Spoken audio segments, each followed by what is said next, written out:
Hey, sports card collectors and investors. I hope that everybody is having a great week so far. We're just starting out the week. I'm coming off of a good win, although, I'm a big New Orleans Saints fan. We beat the Denver Broncos without any quarterbacks on their squad, so I don't know how really to feel about that. It was a convincing win, but, they didn't have any of their guys, so that's kind of a tough one. But today we are going to be talking about some fun, some breaking hobby news, some of the new news in the sports card hobby I wanted to share with you. But please first, if you have not subscribed yet, please do so. Please hit the notification bell, hit the like button if you would like. It really helps us with the algorithm and helps us gain traction as far as building out this community that we're really enjoying building out. So thank you very much for visiting. And if you're back, thanks for coming back. We appreciate you. Okay, guys, I'm going to be talking about a couple of different articles, different pieces that I found on sportscollectorsdaily.com. It's really a great site for hobby news, and I like to definitely peruse and just kind of get updates on what's going on in cards and other sports memorabilia type stuff. So first off, Football Contenders 2020 Contenders Football is going to be coming out here right before Christmas, it looks like, if everything is still on schedule. Also, Optic Football, Donruss Optic Football is going to be coming out around the same time, I believe, is what it looks like. I'm going to do a separate video on Optic Football, just kind of going over what to expect and so forth. But Contenders Football is big for rookie autos, and it's like rookie ticket autos. Contenders is really cool. If you're new to football cards, or even if you've been in football cards for a while, collectors of football cards really like those rookie auto Contenders cards. If you go back to 2000, there's a Tom Brady one, which I believe is in a PSA 10 or PSA 9. It's an amazing amount of money for that card. So that is definitely kind of the chase card for rookie cards in football. At least it has been historically for modern cards over the last 20 years or so. So those are coming out here soon. I'm sure that you're going to be seeing a lot of folks that are chasing after Justin Herbert and Burrow and Tua, etc. I'm going to try to put some pics up of what it's going to look like here, but the cards look amazing. I think they look great, and I really like the design of these. I don't have a lot of these cards, these types of cards. I do have some Christian McCaffrey stuff, and I believe I might have a Saquon Barkley or so. I've got a few of them. I've never bought in a lot.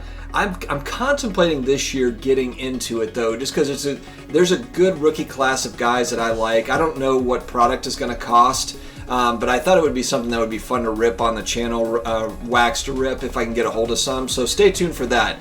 We'll see if I can get a hold of any if I decide to do that. It'll depend on the pricing, of course, but I think it could be a fun draft class to take a look at. I saw here too, we do have, Black Friday just happened here a few days ago, but we have Cyber Monday. And on the Sports Collectors Daily, they were kind of promoting sportsmemorabilia.com, having a bunch of different deals. I think there's supposed to be some big time Cyber Monday deals on their site, so check that out. I'm not sure exactly, what sorts of deals, but they're selling not just sports cards, but sports memorabilia, display cases, if you're looking for signed jerseys and signed helmets and stuff like that, signed shoes or something. I think that would be cool, and that stuff is picking up in popularity just as much as sports cards, some even more. I mean, some people are really into the sports memorabilia, and sportsmemorabilia.com is a big place for that.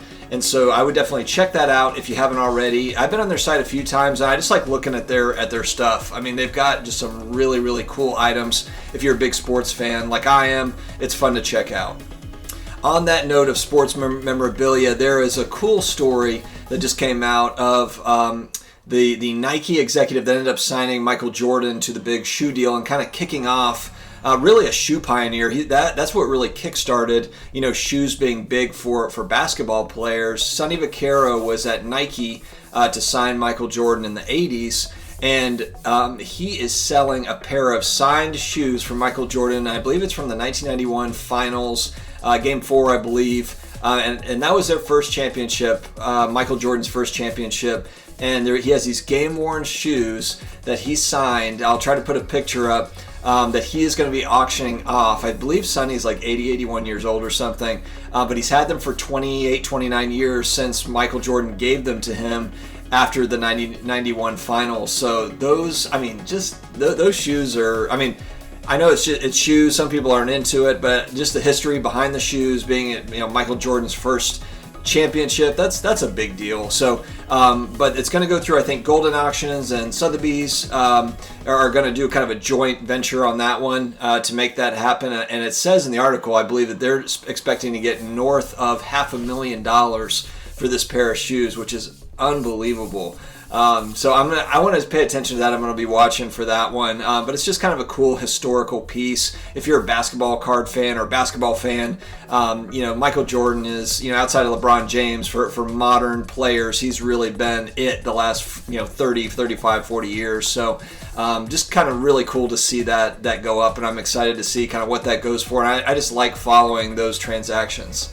And if you can believe it or not, Vaquero actually was let go by Nike, kind of pushed out by Nike in 1991, the same time that that Jordan was winning these, his first finals. If you can believe that, the guy that made all that happen, Nike kind of pushed him out, let him go, and he ended up signing with Adidas, who ended up signing Kobe Bryant to his first shoe deal.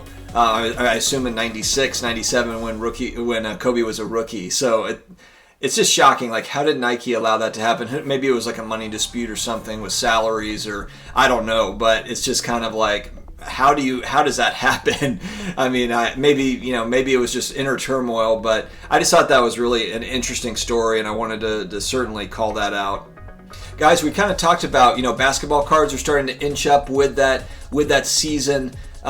Starting here in the next 3 weeks. So basketball card prices have started to inch up. I'm really following that to see what that looks like as we get closer to the season. And I'm excited to get into 2021 and really see what happens with sports cards. We've had such an amazing year as far as upward trajectory, and then over the last few months we've kind of had a little bit of a correction, and now we see things kind of inching back up. And I'm just curious to see what it does look like in 2021. Let me know your thoughts on this stuff in the comments, guys. I really do appreciate you tuning in, as always. Please subscribe, like I said, hit the notification bell, and we will see you again tomorrow with another episode. So thanks very much for joining, guys. Have an amazing day. Talk to you later.